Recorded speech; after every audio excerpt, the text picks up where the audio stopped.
Mga bi, piprito muna natin yung tokwa. Ito muna lahat ang tokwa. Mga bi, magluluto tayo ng masarap na gulay. Natural, magigisa tayo ng sibuyas.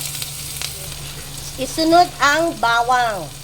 Pag ako binaggigisa ng gulay, may kamatis palagi. Kasi gusto ko kuminis ang kutis ko. Ilagay na natin be yung prinito kong pork kanina. Yan, prinito ko muna yan. Maglalagay tayo ng hipon. Sa gulay gusto ko may hipon. Maglalagay tayo ng 2 kutsarang toyo. Maglalagay tayo ng oyster sauce. Nilagay ko dito be 2 pack. Lalagyan natin ng pamintang durog. Ilalagay na natin yung carrots. Isunod natin yung repolyo.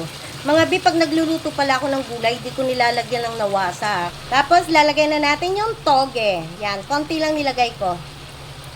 Pag nagigisa kayo ng gulay na ganito, huwag nyong lalagyan ng sabaw. Kasi, magtutubig siya. Yun din magluluto ng sarili niya. Lalagyan natin ng chili flakes para, may kick siya ng anghang ba. Yan, luto na siya, Bill. Lalagyan na natin yung tokwa, yung prinit ko to kanina. Yan. Sarap-sarap niyan mga bi. Oh, tingnan mo.